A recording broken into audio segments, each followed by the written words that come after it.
everybody. This is Michael Segura here with at Craftex, and I'm actually honored and I'm so thrilled to have with me. This is our first podcast here at Craftex, and we have Rick Butler with us today. We are so excited to have him here and so honored, as I said. I've known Rick for many, many years, and I have been a longtime admirer of his work. And the man is an artist. The man is so talented, and I have to tell you all, if you haven't seen his work, I have. You are actually someone that I have looked up to for many, many years, and I have always been in awe of all of your work and everything you do. And I really believe that you are talented from God. I do really too. Yes, Thank you. Amen. Yes. And Rick Butler. How would you describe what you do? Are you a floral designer? Are you an artist? What do you do? I'd say I'm a creative director Okay. and an artist. Mm-hmm. I grew up in rural Mississippi, and my grandmother had the most beautiful garden. Mm-hmm. And I mean, we were rural. I lived on a dirt road in a wooden house with a tin roof. Mm-hmm. We did have running water. Yes. But when I was a little small boy and would wake up early in the morning, we lived with my grandmother. Mm-hmm. My dad never left once his father passed away. Mm-hmm. So we grew up in my grandmother's home, and she cooked and took care of us and everything. And we had a beautiful, loving family. But she was an incredible gardener. Mm-hmm. And she got up with the chickens, and she went to bed with the chickens. Well. So she gardened all day. And we were church-going people, too. So on Sunday, she got up to cut the bouquet for the church that day. Oh, wow. Now, this is a very interesting story because all the women bought bouquets. But the one that had the prettiest bouquet got to get on the altar that day. Oh, okay. All right. So okay. it was kind of always a little contest, Yes. between them without Yes. them being jealous of each other. Exactly. But just supporting each other. And another thing that I learned from her, too, was that when you went to see somebody, you took a cutting from your garden and you passed your plants and flowers along to someone else, and you did the same thing Yes. to whoever you went to visit. Oh, wow. And you always had coffee and a piece of cake, too, to sit on the front porch in the rocking chair or the swing. But I just learned to love flowers from an early age. Right. And being a Libra, I love everything that has to do with beauty, arts, design, ballet, music. Right. So I was always surrounded with beautiful things like Yes, that, yes. and always inspired by nature. I remember as a small boy, too, always piddling in the garden and the flowers, and we had lots of land and pastures where there was lots of creek beds. I was so fascinated by the moss and the ferns and sticks and vines that grew. Right. So how I got really my early start was my dad was a civil engineer, and he worked all over the country. And as we got closer to the holidays every year, he would bring me all sorts of the most beautiful bushes and red berries and vines and hornet nests Wow, yeah. that had been discarded, after they used them. Right.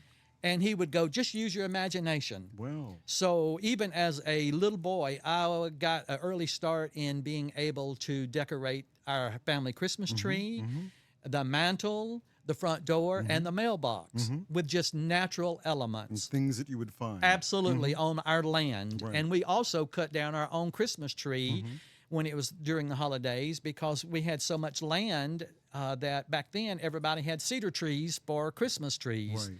You didn't have the pretty trees that you have now and you see all over the world. Yes. And that you're able to buy at the corner lot or wherever. Right. So our thing every year was on Sunday afternoon after church and after we had our lunch, everybody got their clothes on and their gloves, and my dad took his saw and the hatchet, and we set off into the woods to find the Christmas tree. Wow. We'd bring it home, and we'd put it in a big bucket of sand and fill it full of water so it would stay alive. Right. But I'm going to tell you, the cedar trees would eat your hands alive. yes, they will, Because yes. they're like little tiny needles all Yes. over it. And then we got started, too, with the big old Christmas lights, that were so hot. Yes, and I that you only remember had those. colored lights back then, remember and each those. bulb unscrewed and Yes. screwed in. Yes. And then we had the tinsel, that you would take out and put each individual a string of glitter Yes. tinsel over the tree.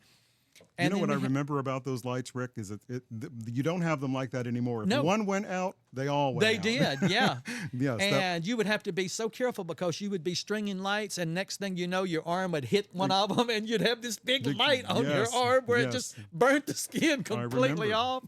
But I just always loved gardening. Yes. And then my mother's mother, she was a gardener also. So it ran in our family.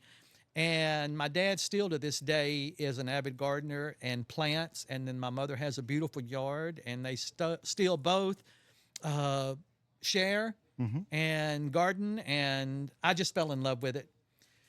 So I had gone off to major in music because I'd started that as an early child. My dad was into music, and his dad was a song leader. So, and all of his sisters played the piano. We had it in the house. So I started at an early age, about 10, getting involved in music because I just absolutely loved it. Right. And I thought I would do that the rest of my life. And when I finished high school, everybody just knew I was going to college to major in music. And that's what I set off to do Right. for 3 years. And then I just absolutely hated it. I didn't want to do it. Right. I had no idea what I was going to do. I had an aunt that lived in South Carolina that grew up in her mother's flower shop. Oh, wow. She was my favorite aunt. She never had any children. She had a flower shop that back then they were all connected to the home. Yes. So you went out of the flower shop right into your home. Yes. And she grew up in that. When her mother passed, then she got it and she took it and just ran with it. They had a greenhouse and a nursery. She was my favorite aunt. She had no children. And when I was 19 years old, I decided I had been in my 3rd year of college, and I went home after Christmas and told my dad, I'm not going back. I absolutely hate the music program. I don't want to do that the rest of my life. I didn't know what I was going to do. And she just happened to call. And my dad said, oh, he's ruined his life. He's quit school. I can't believe we've sent him to 3 years of school and music, and now he's thrown it away. She immediately just said, let me talk to him. And she got on the phone and she goes, you know what? You have always been such a creative child. And I was into everything. I mean, every arts and crafts you could imagine, I was involved in it and learned a lot of it through our community development programs as well as at church. Right. And just friends who also did crafts and arts. You know, they taught me how to quilt, how to crochet, how to cook, everything, because my mother and dad always said, you're going to be old one day and you're going to have to take care of yourself. Right. So she called and she goes, you know what? I've got a great idea. She said, you've always been so creative and artistic. Have you ever thought about the floral business? And I said, no, but it was just like a light bulb went off in my head. Well, not only that, I was just excited because I could get away from home. Right. And growing up in rural Mississippi, I didn't have a lot of choices about what I was going to do with my life and had no idea. So she goes, would you think about coming this summer and helping me? She said, I've got so many weddings. And she said, it would kind of get your foot in the door and you could see if you like it or not. Right. And then you can decide what you want to do. Wow. But stay all summer Right. to get a good idea about how it's going and if you like it or not. So I rode the bus, the Trailways bus, from Mississippi to South Carolina. It took us 3 days to get there because we stopped in every little town between then to pick up somebody. Right. But once I got there, I arrived on Saturday morning, and they had 3 weddings that day, back to back. Wow. It was crazy. I mean, crazy. She had about 5 full-time designers, and she designed hers herself. And then she had a delivery guy, and then the greenhouse staff, and the nursery staff. Right. So from that point on, I learned how to load a truck. That's right. And you learned how to process flowers. That's right. Yeah, there's much more. Yeah, to there's more to it than people realize. Exactly. Yeah. Yes. And the staff that she had been with her and her mother since they were children. Wow. So this was an older staff, and I just immediately fell in love with it. And I thought to myself, I'm never going back home. And I actually ended up staying 4 years. And learned everything that I could about the floral industry. Now, she'll tell you a different story, but after we got through that weekend on Monday morning and we kind of got settled back down, she came with me to me with a vase and a dozen red roses. And she said, just see what you can do with this. Well, of course, I just went to work. And I did need a little guidance because at that point, I didn't know the structure really of the arrangements. Right. And back then, arrangements were so more detailed as far as structure than they are now, in that you had a round tussy-mussy, Exactly. you had a triangle arrangement, you Right. had a fan arrangement, you had a three-sided arrangement, you had a bud vase. So Right. you just kind of did the same thing over and Over over. and over again, yes. And nobody knew any difference. Right. But we would go to flower shows where they would do designer of the year. Right. And we would travel. We'd go to Charlotte, North Carolina quite a bit. We'd go to Atlanta sometimes to shows. And I was always so fascinated by, especially the guys who would get up on a stage and talk and be so creative with their designs. I mean, they literally would bring out a handful of flowers and say, just show us something. And they would use everything. Right. All the stems, the leaves, the buds, whatever. And just right before our eyes, create these masterpieces. And back then, of course, we didn't have social media, so you only worked by advertising in the yellow pages. Or back then, we were members of FTD, Teleflor, Red Book, all of those. And you would meet all these people that you do business with at the shows. Wow. It was very fascinating for me. And I ended up staying 4 years with her. And during that time, things kind of turned sour for us in our relationships. I ended up going back to Mississippi and was there for 5 years working in a flower shop. But I was really, really depressed and unhappy because I thought, I can't believe I ended up back in Mississippi, you know? But it was a learning experience. Right. And I was still being able to be creative and do what I wanted to do, but I didn't see it as a future for me there. And I had a really good friend who was a hairdresser. And she traveled all over the country. And during that time, she was in Memphis, and she went into a bar to have a drink. And there was another guy sitting at the bar with her, and they struck up a conversation. She knew me, and she knew my work, and he said, you know, I'm up here in Memphis, and we're starting a new silk floral company, and I'm looking for an incredible designer. Do you know anybody? And she goes, I know exactly who to call. Have you worked in silk flowers before? I had a little bit. In Okay. fact, when I first started Silk Flowers, I was 19 and 20 years old, and that was in 1979 and 80. So I've been doing this for 45 years now. And they were still plastic flowers. Yes. I mean, everywhere. Yes. We sold as more plastic flowers than we did silks, because back then, when they first started, the only thing that was really silk about them was the petals. Yes. The greenery was still plasticky kind of feeling, and the whole calyx, the stem was leaves, yes. very cheap looking, but it was the flower, and what they really started us with was roses, you know? We had suppliers that actually came to us 2 times a week. They came on Tuesdays and they came on Fridays, and they would have a complete showroom with all the fresh flowers as well as the silk flowers, and you would get on the truck and buy what you needed for whatever jobs you had coming up. And they would also do shows too locally in their areas that they were. And I remember thinking, oh my God, this is so innovative how they are changing from plastic to silk. Yes. So once I moved back into Mississippi and then made the connection with the company in Memphis, they were 100% all silk. They were based out of Miami, and they had a place also in Jackson, Mississippi, and this was their third location. They were opening up in Germantown, Tennessee, and she said, would you like to talk to this guy? And I said, yes. Well, I got on the phone with him, and he said, would you be interested in coming to Memphis and interviewing with us? We're setting up the store right now. Wow. And we need you to there for at least a week. Well, I had never been away by myself before.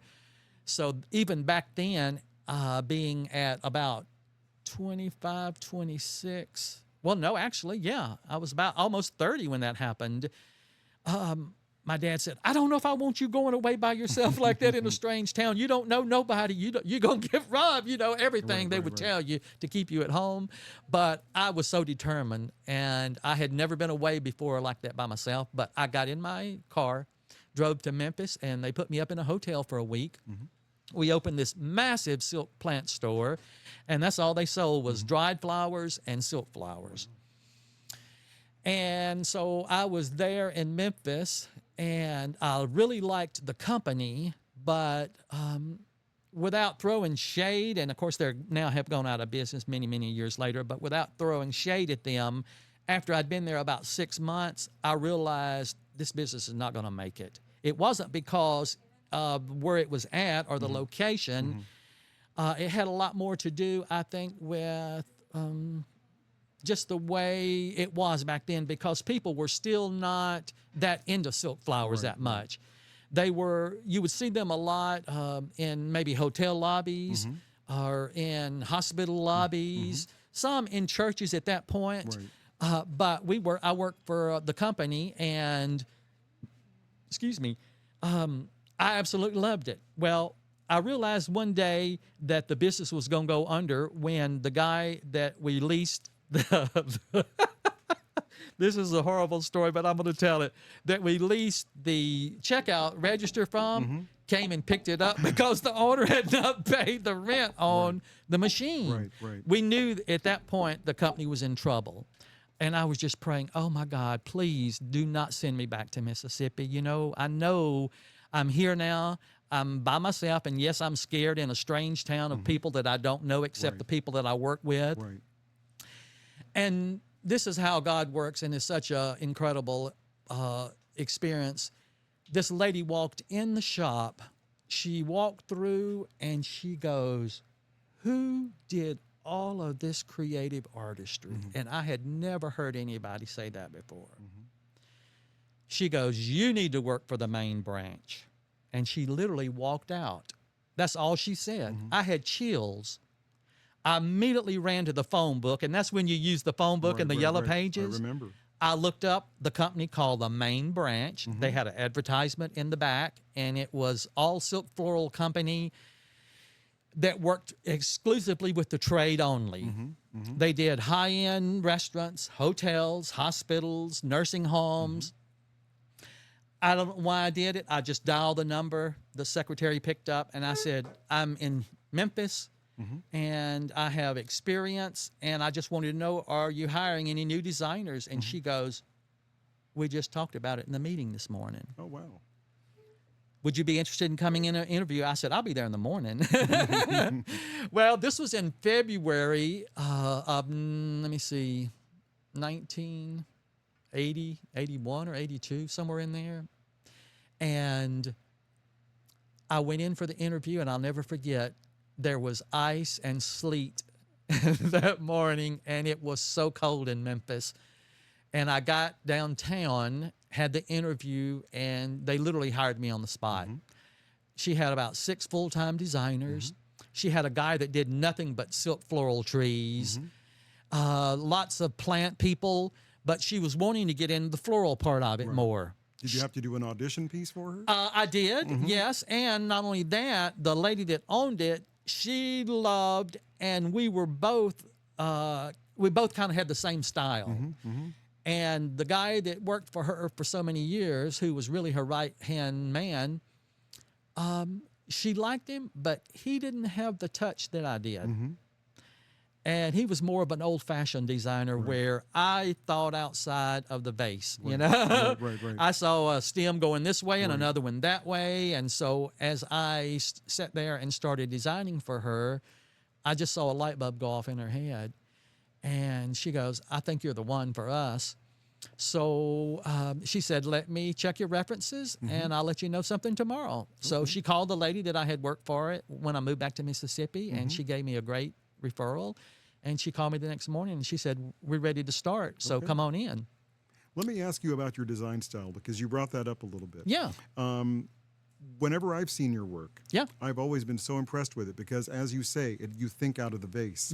To me, if I had to give it a name or a label, I would call it more of an English garden look. Absolutely. It just looks like most everything that I've ever seen you do looks like you've just gone into a flower garden and just puts the most beautiful piece of art together, where things are just dropping out of the container, heads are turned, flowers are up, flowers are down, and the color combinations that I've seen you do, it just reminds me of an English garden.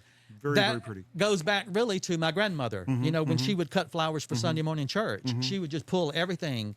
And it was my favorite time of the year was the spring, when the dogwoods and the honeysuckle and all the pink blossoms on the trees, the cherry blossoms. Since we lived in rural Mississippi, my grandmother grew everything we ate. You didn't go to McDonald's, Right, you right. know. You didn't. If we did, it was a treat. Right. So she had every kind of fruit tree you could imagine, every kind of vegetable you could imagine, and every kind of flower you could imagine, all pulled together in these beautiful vases that Right. look just like an English garden. Right, right. And so it always inspired me as far as design. I knew once I started that my look would be a natural look. Yes. That growing up in the woods with all the ferns and the moss and the twigs and the berries and the sticks and the stones, that was what I would pull together for my arrangements, and then just, you know, dream big Right. of like, Lord, I want to be doing this one day. Right. And so just direct me where you want me to go. And so that's how I got really started in it. And actually, when I first got the chance to design for myself, I would have a few clients on the side, and I would be able to get to do more for them Right. than I got to do at work. Right. But my bosses would always see it, and they'd go, "You're really more creative than anybody I've ever seen Wow, before." wow. So that really was a help for me and encouraged me too. And so I knew I was on the right direction. But what I will say to anybody who is in design or thinking about it or has a love for it, you need to find your style. Exactly. Because once you find your style, your customers will find you. Yes, they will. Now, I don't compare myself to you, to Tina, or to anybody else in this city, and I never have anywhere I've worked. Right. Right. I say this respectfully. I don't care what you do, because I'm doing what I do. Exactly. Yes. Yes. Now, I can be inspired by you, and I can be inspired by whoever, but I want to learn how to do it my way. Yes. And I've had this said to me more than one time, and I take it humbly and so gratefully. All of my clients will say, "Rick, you will never be able to be replaced." And I go, "I know." It's very true. Very true. And I don't say it arrogantly. I just know. When you know you have the gift from God and you're doing you and what you're supposed to do, and you're not worried about who's competing with down the street, Right. you will have a life that you love so much. Right. Right. And that inspires you and also inspires a lot of other people. Right. Right. When I got the chance to really branch out a little more while I was in Memphis,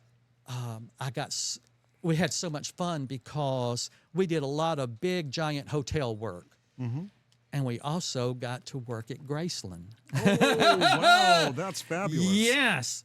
And it's so interesting because I have a VCR tape of Larry King and Priscilla Presley at Graceland, and all of my arrangements are there in the background of the rooms that they are in and talking about. And it's so funny because with all the stuff going on with Graceland now I have to tell you, this has been 36 years ago, so things were different then. Right. They had just opened up his car museum, and we got to do the whole inside of it. It was so weird because it was just one big warehouse then. Since then, they've redone the whole thing, and I've seen it online, and it's just over-the-top Vegas. It's incredible. But they had so many poles in there holding it up for support. So what we did, or what my boss did and came up with, was they went in and we built the trees around the support columns. Yes. They took chicken wire, and they made the tree trunks formed and then covered them in plaster and then painted them and then etched them. Wow. And I'll never forget her name. It was Judy Bratton. And I love you, Judy Bratton, because she gave me such an incredible life in Memphis.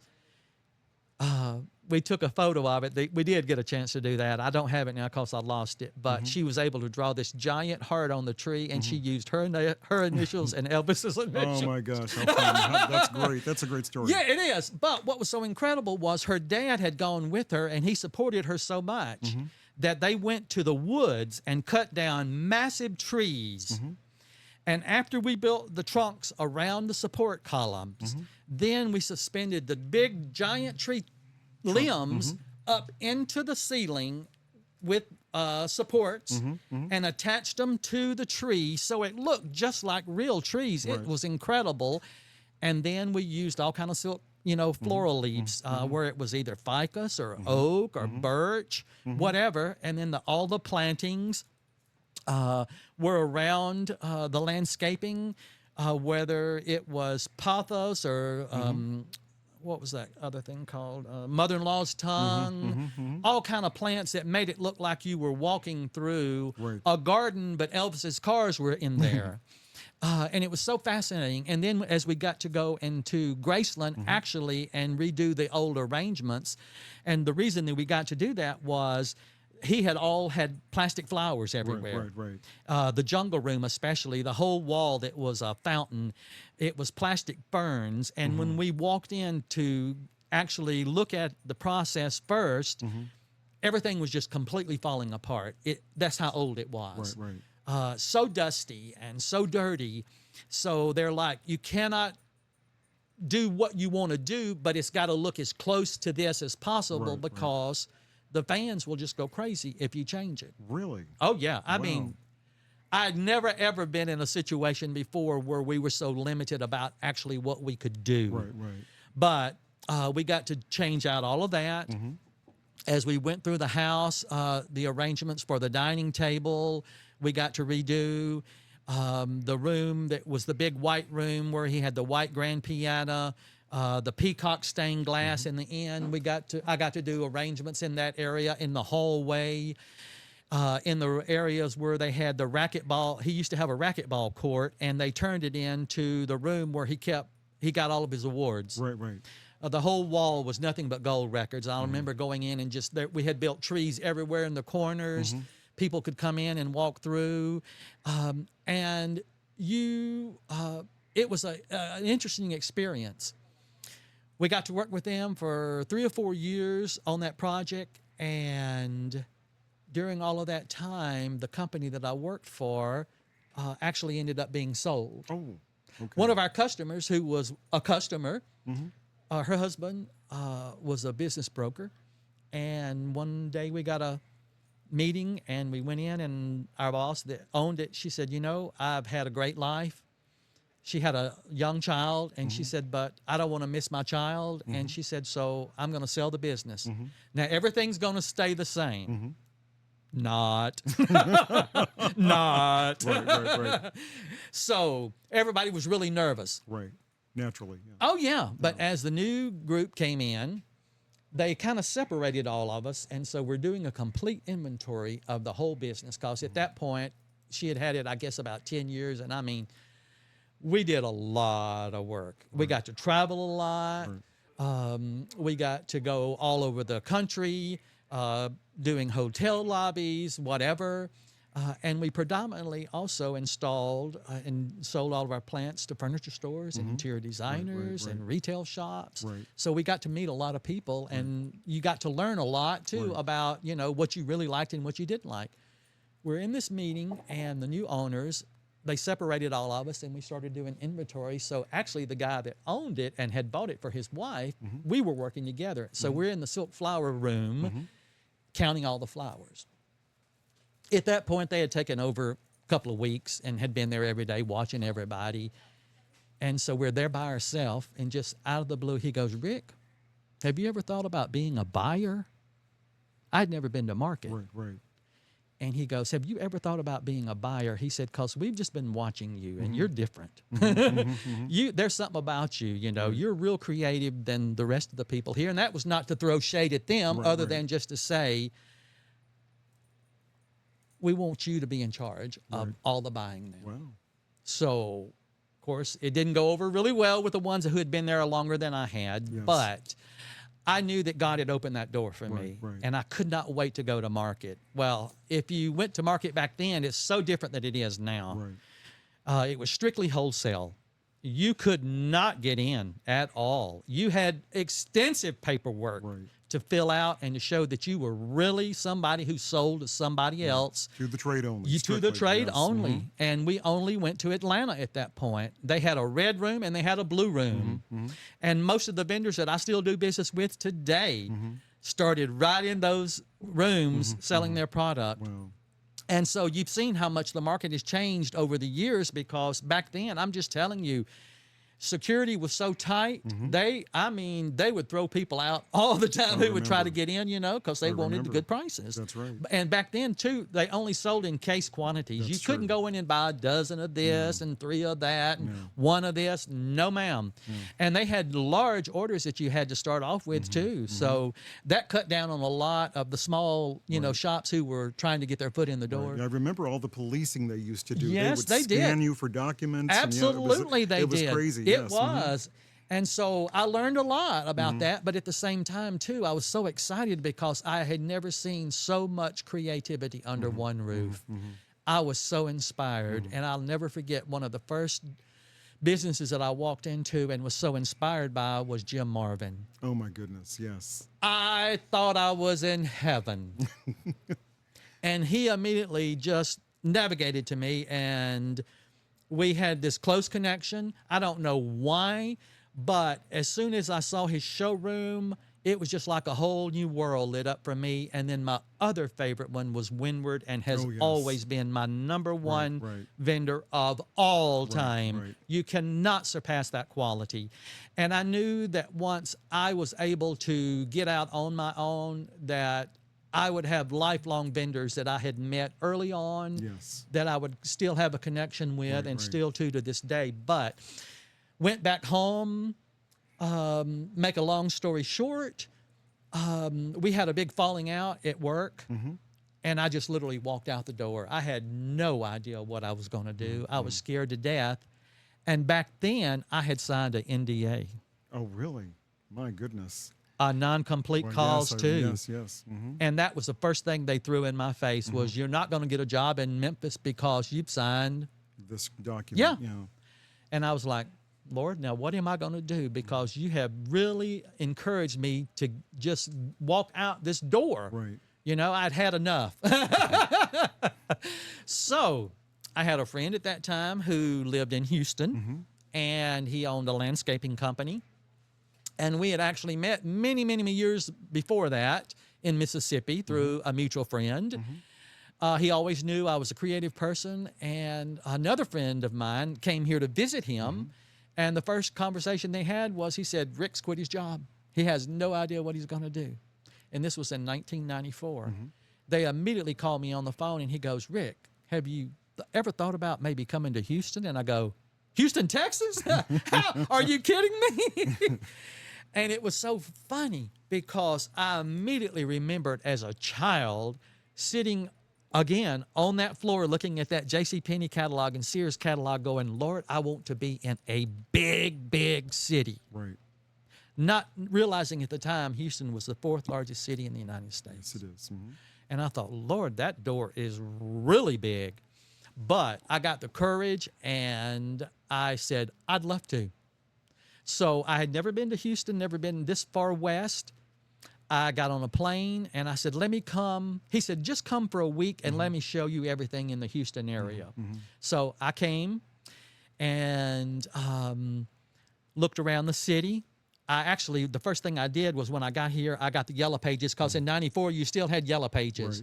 I opened up to the floral section.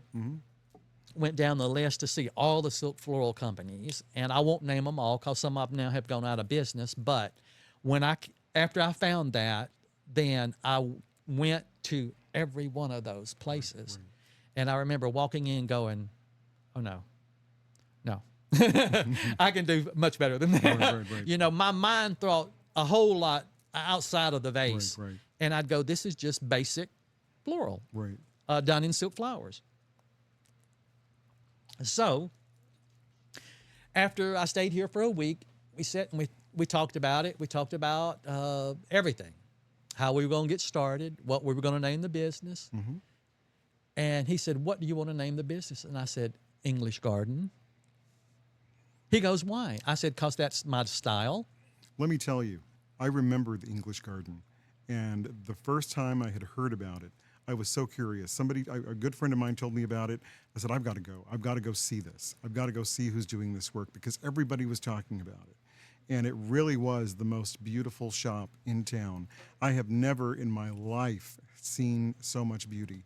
All the floral arrangements all over, Yep. The garland work, the wreath work, the floral arrangements. It was absolutely incredible. And there was a vignette in every color scheme. Yes. The roses, the tulips. I'd never seen I such, cannot tell you yes. how much I had to fight the contractor when they set up the store to do the different colors. They thought I was absolutely Right, nuts. right. They said, Rick, you cannot do each wall a different color. And I Right, said, right. yes, you can, because I Yes. see it in my mind. Yes, yes. And I said, I know what I'm talking about. Yes. Because when you go in, you can't see what's around the corner. Right. Why are you worried about what's around the corner? Exactly, You know? yes. I said, you need to concentrate right here. And this space has got to be incredible. Yes. As you go around the corner, then you change colors and schemes Yes. and themes. Yes.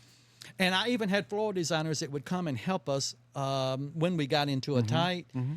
And they would all secretly just be hating me behind my back, going, why would he do something Right, like right, this? And right. I'd go, shake it off. Yes, Back yes. then I didn't know Taylor Right. Swift's song, Shake It Off, but right. I would go, just let it go, because I'm in charge now. You Right, know, right, this right. is my vision, not yours. Right. Well, you know, the funny thing that I've learned in my life when it comes to dealing with people like that, Yeah. you know, for people, you want to call them the haters, Yeah. you know, I think it's okay to despise people. I do too. But in the same time, it's also all right to admire them at the same time. And a lot of times you won't get that. Yes, they will yes. never tell you. No, no. But But it's that's so where funny. it's coming from. Yes, Yes, it's yes. exactly what it's coming from. And not only that, it's insecurity too, Yes, as a absolutely. person and as an artist. Yes.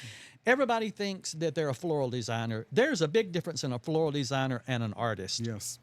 I believe Anybody so. can learn floral design, but true artistry will take you where you're supposed to go Yes, and be with who you're supposed to be, Right, right. and you'll have the following that you're supposed to have. Right, right. So once we opened that business, I was new to the area, and we were strictly to the trade also at that time. I'll never forget, and I still have her as a customer today. As I said, one of my first influences was Jim Marvin. She walked into my showroom and she goes, Rick, you need to be working with Jim Marvin. And at that time, I was so young, I was so impressed. I couldn't believe it. I remember I went in the back and I started crying because I thought, oh my God, nobody's ever said my work was up to his work, you know, his standard. Right. And so from that point on, I just was always me. But I will honestly tell you this, Michael, that it was funny because all the businesses that I went to, and this is even fresh flower businesses that was in the silk business, people just started coming out of the woodwork wanting to come work with me. Right. And I still get a lot of calls and DMs on my Instagram account today that, can I just come work with you one day just to see how you function and how you think? Right. But as I started going back to those shops where I had been, I'd go, oh my gosh, their style is copying me. It was so interesting.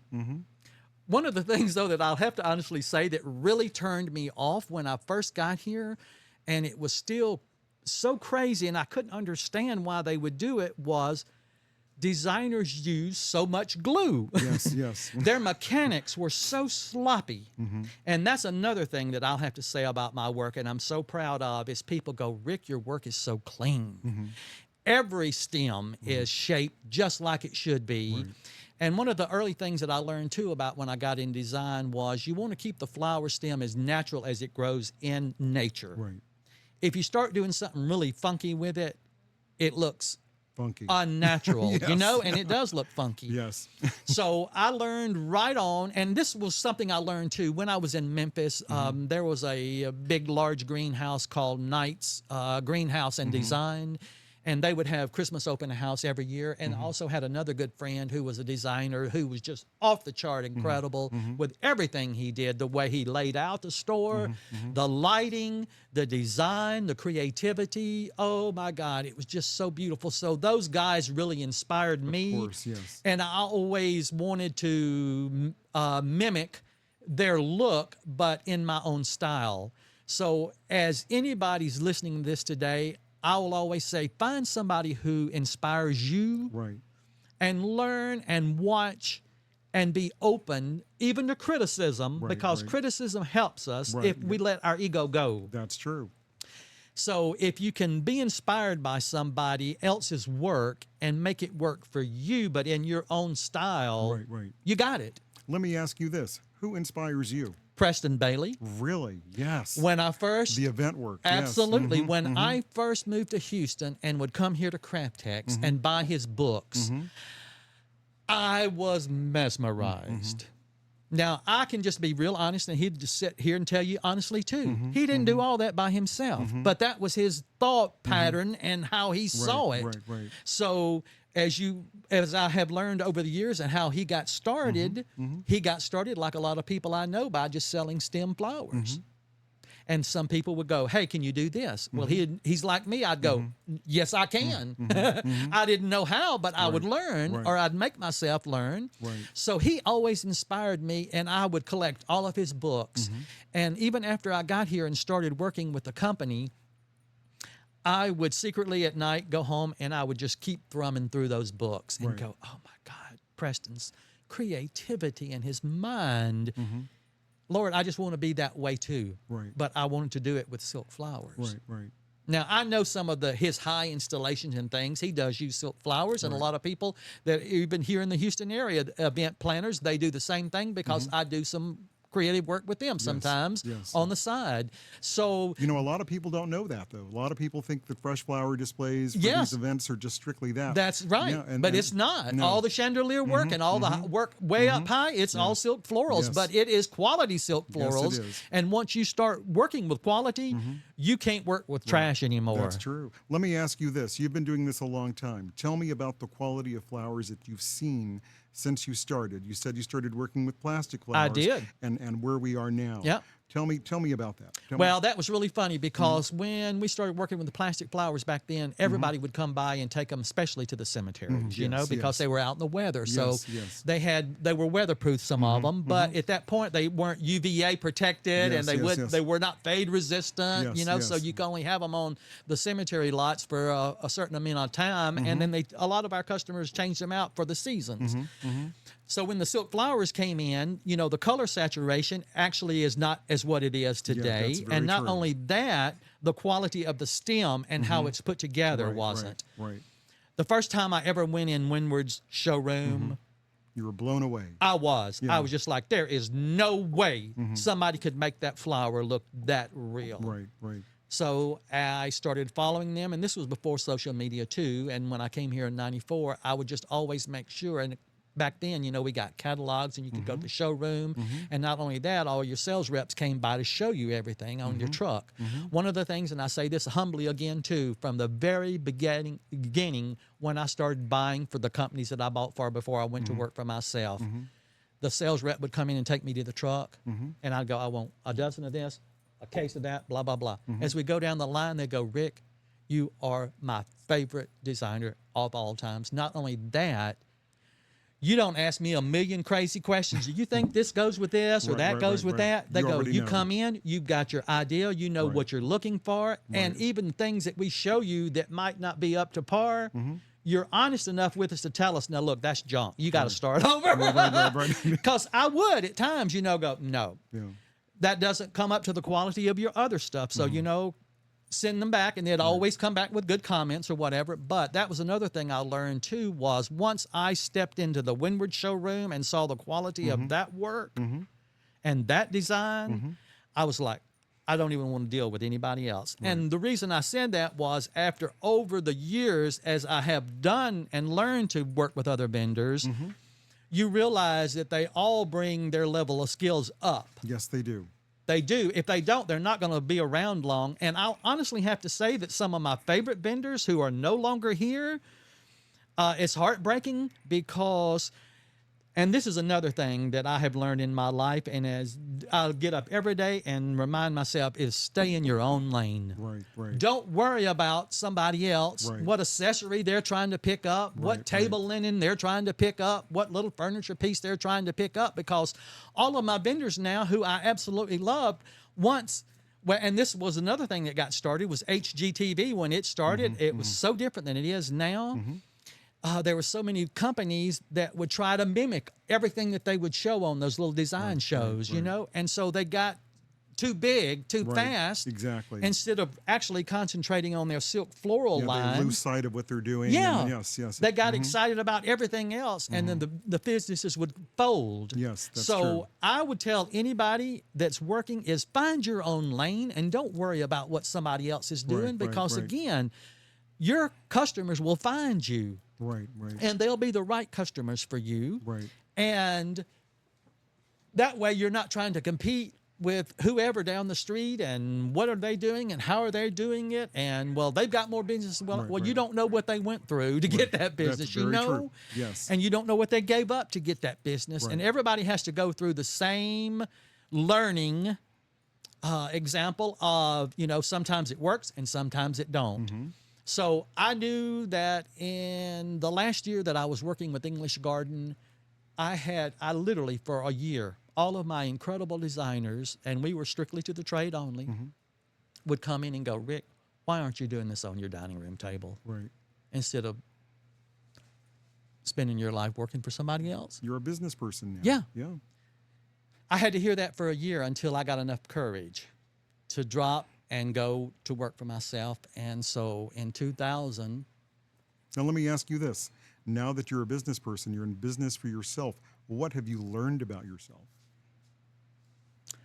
let me see, what have I learned about myself? I've learned that I cannot be replaced. And I'm say that humbly and gratefully. And what I mean by that is, and I've had it told by many clients, Rick, when it's your time to retire, I don't know what we're going to do. Right, because there'll never be another Rick Butler. Now, having said that, let me say this. Once you find your customer, you better treat them just like they're a part of your family. Exactly. Do not lie to them. Do not steal from them. Do not cheat them. Do not do anything underhanded. Right. And go the extra mile, whatever you do. Yes. Show up on time and be creative and bring everything to the table that you can. Right. You will never be replaced. That's very true. And I don't know. I've also been very blessed because, and everywhere I've ever worked, I have people, my clients that follow me. Yes. And it's a beautiful thing. It is. It's really And not humbling. only that, I've never advertised one day in my entire Yes, life yes. except my work Yes, yes. and my honesty and my Yes, creativity. yes. That's what advertises for me. Right. Every client that I've ever gotten has been a referral, and I'm so blessed because they treat me just like part of the family. Right. And I do everything I can for them. And it's amazing because I've even done weddings, I've done parties, I've done death arrangements, I've done sympathy, I have done birthdays, I've done everything. And when I first started, it was so funny because when I first moved to Houston, all I was going to do was plants and trees. Right, right. And it was so funny because the first time a client ever walked in my showroom and they said, Rick, do you do silk florals? Yes. Rick, do you do Christmas? Yes. I just never said no. Right, right. And I found out a way to try to make it happen. Once I found out my Christmas clientele, that was really, I would say, the base of my clients. And the real big break that I got, once I started doing business with Craftex after I moved here, some of the employees that are no longer here just became fans. And I would occasionally, show them some of my work. Right. So in 2000, I'll have to say that one of my biggest breaks came here at Craftex. Actually, in 2003, I'd been working for myself for 3 years when I was invited to do the Christmas showroom. Yes. One tree. Yes. Henry called me and he goes, and That's at that time, and Linda. that's Henry Langdale. That's Yeah. right. Yes, he's the owner. And he's his the founder. his sidekick, Linda. Linda Durst. That's right. She worked at the front registers. yes. We just always had this connection from the Right. get-go. She liked me. I liked her. She called me and she goes, Rick, said, Henry's got the new Christmas showroom set up this year, but we don't have any designers yet. And he's wondering if you would come do one tree for us. So that was in 2003. And it was in October. I'll never forget it. And so I came over and she goes, you can do anything you want. And I said, anything? She goes, you can do anything you want. just show us what you can do. All right. Okay, my first tree that I did for him, and I still have the pictures of it. I'll have to put it online one day because it's so fabulous. Was the tree that had the big jesters in it, and I used the Eiffel Towers on either side of the tree. When I told Henry that, he goes, Rick, we're not bringing in Eiffel Towers out of the yard to put in the Christmas tree. And Linda said, shut up and let him show you what he can do. Right. And you know, the funny thing is, she was probably the only person on earth that could ever talk to Henry that I way. know it. Yes, She yes. was. And, you know, and he was just bound and determined. He said, I'm not bringing Eiffel Towers out of the yard and putting them in the Christmas room. And I said, yes, you are, because I see the vision. And when I get finished, you'll see it. Right. So the room, the tree was 12 feet, and it was in that front corner right now.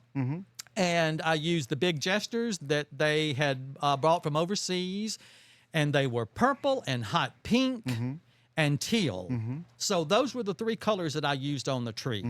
And I pulled everything that I could and made that tree just incredible. We hung fabric from the ceiling, and I draped it all the way down the tree. I'll never forget having the jesters all in the tree, holding all of that, and ornaments too. And when I got through, I remember he and Linda walked in, and Linda's mouth just dropped. And she said, I think we found our designer. Wow. So Henry said, can you come back tomorrow and do one more tree? And I said, sure. Okay. So I came in the next day, and I did the second tree. And then from that point, he goes, Rick, will you just do the whole showroom? And I said, yes. It took me 6 weeks to do the whole entire Christmas showroom by myself. I'll never forget, I was in the corner setting up the Christmas tree that I used all the beaded fruit on from Paris silk. Yes. Paris silk is still around. Absolutely, absolutely love Paris silk and all their creativity. In fact, I knew him when he used to be in Atlanta at the wholesale markets, and he had a different line. It was all dried. Yes. So I knew Chris a long time. But anyway, I was using all of Chris's beaded fruits, and I had the baskets all turned upside down, and the fruit was spilling into one. And that's when hanging amaranthus also was first on the market, and everybody went crazy from it. So I had all that hanging amaranthus hanging out of the edges of the basket. And two people walked through the showroom, and one of them was you, and the other one was Tina. And I was up on the ladder in the corner, and I remember turning around, and both of you's mouth was just, oh my God, this is so incredible. And I remember both of you saying, I hope one day to be able to do what you're doing. And here you are today. Your dream came true too. Yes. Now, I will say that after I finished the showroom and we went through the holidays, everybody that came in and saw it just had never seen anything like it. And I really did. That was kind of like my foot in the holiday door. That's really, even though my business had already started, at that point it really took off. Now, I still don't have a lot of those clients that I had from that point, and I say this humbly again with no shade, I'm glad. Yes. Because they just weren't meant to be in my life, but for a season.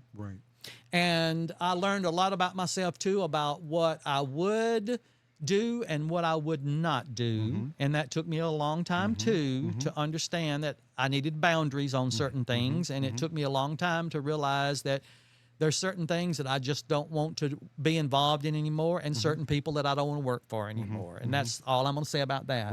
But from that point, I'm going to say this, and again, I'm not throwing anything at Craftex, but we met for the second year to talk about the Christmas. I had all my game plan worked out, had a whole list of what I wanted Henry to buy, because I just knew it would sell. Well, we didn't come to the understanding that I thought I should have or wanted, and so they let me go. I've never regretted it, because I knew I was here for a season. I had made my mark, and I never, ever regretted walking out the door. I never felt any animosity towards Craftex, but what I will say is that it inspired me and it pushed me to even be more creative. Yes, sir.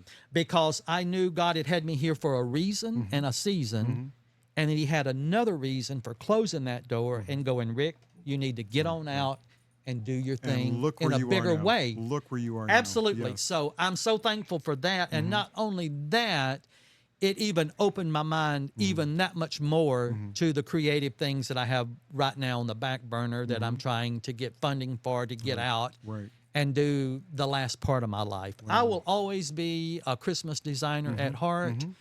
And I'll always be a creative person at heart. But over the last 2 years, and especially since the pandemic hit, and I was at home playing, praying, dreaming, I have a lot of things that I hope in the next couple of years I'm able to make happen. And I know God will at some point, because the latter part of my life, even though I've climbed ladders now for 24 years, I can't do it the rest of my life. Exactly. Yes. I don't want to do it the rest of my life. Now, let me ask you this. Obviously, God, you have a deep faith. So, is it? Could I honestly say to you and ask you, is that what drives you? Do you think that faith is something that drives you in your work? It is, because I learned and was very church active even from a young child, because my dad was a song leader, my mother was a Sunday school teacher, both of my grandparents were active in the church and music directors and whatever. So I grew up in that environment. But as I've gotten older, I've come to realize that I still have all of my faith, but I'm not so much into religion as I am into being a good and spiritual person who encourages. I didn't grow up around encouragement. Right. Now, I know a lot of people will go, I don't know how you dealt with that. Well, when you live in a small rural town, there you don't get that. Because a lot of times, your family didn't get it, so they don't know how to do it. Exactly. Once I got away and got on my own and really started looking at my life and where I felt like God wanted me to be and what he wanted me to say and do, I said, Lord, I need to be an encourager. So that's one of my goals now, is wherever I go and whatever I do, I try to encourage somebody, especially if they have an artistic eye and ability. Exactly. I stayed off of social media for so long because from the minute it started, I heard nothing but ugly things about it. Right. I'm not on Facebook, and I'm only on Instagram, and you can find me at Rick Butler 5. Okay. All right. Very Yep. good. So pay attention to that. Rick Butler 5. That's Yes. where we find you. And it's so funny because once I joined Instagram, and I was telling you earlier, for 3 years, my vendors said, Rick, why aren't you on social media? Your work is so incredible. Nobody even knows you exist. And I go, well, my customers do. And they go, yeah, but you know how many more people you would inspire if they saw your work and your creativity. So in 2017, I joined Instagram, didn't even know how to work it. And I had a really good friend who was an incredible photographer, and we still are really close. And so she helped me set it up and get started. And so from the get-go, I was so inspired by the creativity. I couldn't believe it. And so I said, okay, Lord, here we are now. We've joined social media, and all I ever want to do is to put out encouragement. Right. I don't want to ever put out any hate. If I don't agree with somebody or if I don't like something, I'm going to scroll by. I'm not going to be like a lot of people when you go online and you see the comments, just how horrible they are. And they can be. And they are. And I've had some too from some of my work, as I was telling you about earlier. But I said, I want to be the encourager. So that was in 2017. And it took me a long time to grow my social media. And I thought I want to do it the right way, because I don't want to be one of these people who hires a team to download thousands and thousands and thousands of followers that you don't even know. Right. I want people following me that know me. Right. Who are inspired by me and who love me and want the best for me as I do them. So from that point, I started being so encouraged by just the most incredible designs all around the world. And I would think, oh my God, isn't it amazing that somebody around the world is just as creative as I am over here in Houston, Texas. and I don't know what their story is, Right. but we have a connection. And it's the love of design, and it's the love of creating and inspiring somebody else to be who they should be. So I just started posting as some of the funniest comments that I could, Right. and some funny puns that would make people smile and think different. But I have never, ever posted anything negative on anybody's account ever, and I never will. I couldn't believe the response I got, especially during lockdown, because people were so desperate. And even though they were showing work that they might have done before lockdown, and some that might not have, when we came out, it was such a humbling experience for me, because these were people that I didn't know but had been following. And they sent me some of the loveliest messages about, Rick, you just made our life so much happier. You made us get through a sad period because you always encouraged. You made us laugh. You made us cry laugh. And we appreciate you so much. I knew at that point I had found my voice because I never had that growing up. Now, my parents and my family didn't talk down to me as a creative child, and my dad let me do just about everything I wanted to do creative that they could afford. But I don't ever remember them saying no to anything that I wanted to do creatively. And I always had that side of me, being a October Libra, and that's one of the things that has driven me all of my life, is whether it's at home or in my garden or where I'm creating something for somebody, I just want to be me. I don't want to be somebody else. And that's how I live my life. But getting back to all of the people that inspire me, this was one of the greatest stories. We were talking about Preston Bailey. Had no idea, had never met him whatsoever. Just started commenting on his post as I did with everybody else. And one day I get the most incredible DM from him. Really? I was flabbergasted. Oh my God. We had the nicest conversation. That's beautiful. And then I couldn't believe all of my friends and people that would go, Rick, do you know who's following you? And I go, yes, I know who exactly is following me, because it was just meant to be. You know, as much as he had inspired me my whole life as an adult, and then to have him reach out to me personally and for us to have that conversation, it just meant the world to me. And then knowing what his background was and where he came from too, and even as a gay man, I was just like, hey, you know, we're out there and we're creating beauty and we're living our lives and we're encouraging, and that's who I think we're supposed to be. Thank you. Thank you for that. That's I beautiful. really do. I think that's who we're supposed to be, is encouraging each other. And I'll say this to a lot of people too, and company included. If I don't follow you on social media, it's not because I don't like you. It's not because I don't appreciate your talent, your creativity. It's just when you have a lot of followers and you're following a lot of people, you can't comment on everybody every day. That's true. So if I don't ever comment on your post, it's not because I don't like you. It's not because I don't believe in you. It's just that I have a certain amount of time too. And so I don't want anybody to ever feel like that if you follow me and I don't follow you, that there's anything wrong there, because it's not. One of the ladies that I have followed for years, and I actually saw her, and for anybody that has not seen on Netflix The Big Flower Fight, go home and watch it tonight. You will be so inspired. I haven't watched it. I'll have to Oh look. my God. I've seen it 5 or 6 times. I cannot stop watching it. Especially if you're a creative person. Oh my God. The ladies, Sarah from Intrigue Design, who does showcases all the way across the United States. Last week, I was so inspired by her because she started her spring and they're finishing it up, and what she's done over the last couple of days and on her post is just incredible. But she and her partner were on the Big Flower Fight. Wow, okay. And so they learned a lot, you know, and they were actually one of the teams from the United States. It was filmed in the UK. So I'm just telling you, the production values are over anything you've ever seen. All right, I'll have to check It's it so out. inspiring for anybody who's a florist or gardener or landscaper, because what it is, it's a team of, I can't even remember now, 10 or 12, and each week they have a different design that they have to come up with from scratch. Right. Okay. And each week they eliminate a team How till fun. they have the final team. Right. I wish they would do another series of it, because it's just so incredible.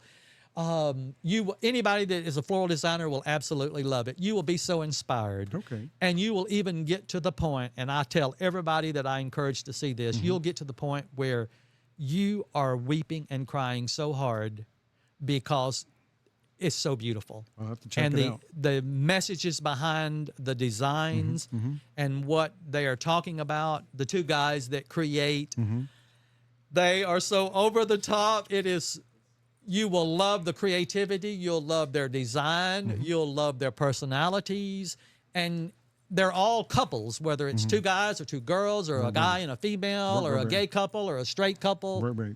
Or a landscaper, but you'll see some of the most incredible designs you've ever seen, and you'll be so inspired.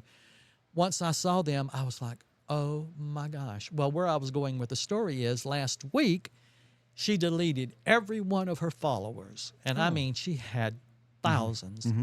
And she was just like what I'm saying before, is I can't respond to everybody, you know? Right. So I'm starting from scratch. If you'll send me a direct message of why I should follow you and what you do and why I should be encouraged by you, then I will start following you. Otherwise, my mind, my life, my business is busy. Exactly. I can't respond to everybody. You're working all the time. That's right. Yes. And you're creating all the time. Yes. I don't know if you're like this, but my mind never stops Right. for design. Yes.